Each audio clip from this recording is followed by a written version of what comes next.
It is a Confession Tuesday. Local life coach Rebecca Silence is in studio once again. Good morning. Good morning. So, life coaching like a son of a gun. I'm so glad that you are back. I've heard so much about, oh my God, thank God she's back. And, you know, it just... you have been an inspiration to a lot of people, and even though you may or may not have heard it or not, it's absolutely true. And not only with what you're going through, but also with this segment, we hear a little bit, but the effect and the ripple from this show and what everyone's doing really is huge. I want to make sure that I say that to you. Well, thank you. Because it's true, honey. Thank you so much. It's so true. I just love you. CNYKiss.com. Let us know what's going on in your world. It doesn't matter what it is, whether it be health stuff, whether it be family stuff, whether it be boy-girl stuff, or whether it be with your kids, career, and basically whatnot. Anything that's going on in your life. Yeah. Anything that's just up right now that doesn't feel settled, let us know. Shoot us an email, please. And then you get to help so many people. This show reaches a lot of folks. Nah. It's like email us. It's like 5 people, and one of them's my mom, the other one's hers. So Especially Deb. yeah. Hi, Deb. Hey. What's up, Deb? What's All right, up? so you ready? I am. All right, Let's dear go. Rebecca, one of my best friends is kind of unlucky when it comes to women, but honestly, he doesn't try very hard. All he does is complain that the pretty girls don't like him. I'm not a bad-looking guy, and I tend to date very attractive women. He is always jealous when he meets them. Over the weekend, he took it to a whole other level. We were hanging out with the new woman in my life, and he was a total you-know-what to her. And you-know-what in a bad way. He kept making rude comments about where she went to college and what she was wearing. It got so bad, she asked me if we could leave. I've never seen my friend like this before. What do I do here? Should I confront him about it? Should I just ignore it? Try to set him up with a woman to see if it makes him happier? Well, good luck with that. Yeah, dude sounds like he's kind of at a loss right now. I would definitely say be honest with your friend about how uncomfortable you are and let him know, hey, I'm just kind of at a loss here. I want to be here for you, and I need you to treat my girlfriend with respect. I'm sure it wasn't intentional, but it came across a little funky. I didn't like it. So I just want to talk to you about what's going on and see if there's anything I can do to help. I would have a real sweet, simple conversation, just letting him know you're on his side, and I'm setting some clear boundaries here because this doesn't work for me. Yeah. It sounds like a boundaries conversation. It sounds like there's like jealousy stuff going on. That's what I'm getting. And it has nothing to do with him or his girlfriend. It has everything to do with how unhappy he is with his own stuff. Absolutely. Well, and I wouldn't even necessarily say it's jealousy. This guy obviously has some issues with women, period. Right. And some fears about women and not knowing how to deal with that. It might be coming across like jealousy. But underneath it, he's got some issues with women. Could be trust. Who knows? Right. Who knows? But here's what I do know.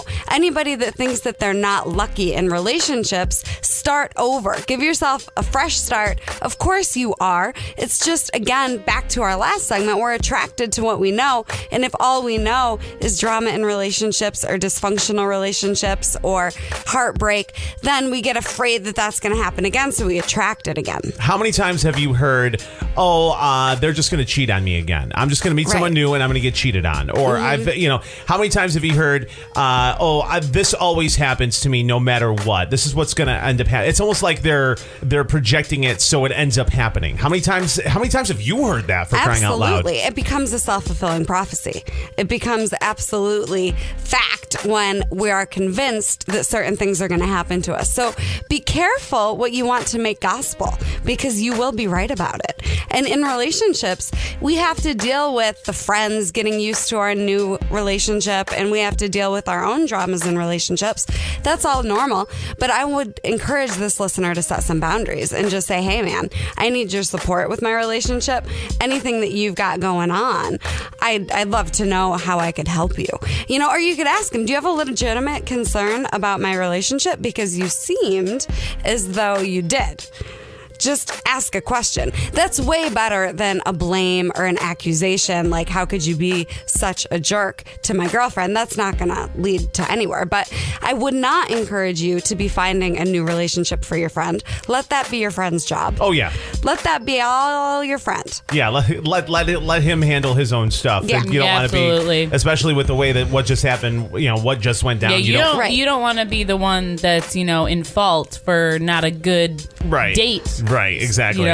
So, talking about self-fulfilling prophecies and whatnot, and I realize we're kind of going back and forth. That's okay. Self-fulfilling prophecies, what's a good step to say, to change the way you feel about that kind of stuff, to kind of change what the prophecy is? Because a lot of people, that's the hard part, is getting them to change. I don't want to say get them to change, but have someone not feel like that's going to happen and have that be the self-fulfilling prophecy. Yeah. Focus on what you want. Focus on your goal. Have a goal and focus on that. That's how you change the self-fulfilling prophecy, right? Because it's almost So like... what's the goal? So, well, let me just say, with the self-fulfilling prophecy, it's almost like you're saying a prayer for what you don't want to come true. So instead of that, have a goal so that what you do want will come true instead of what you don't want. So have a goal in mind.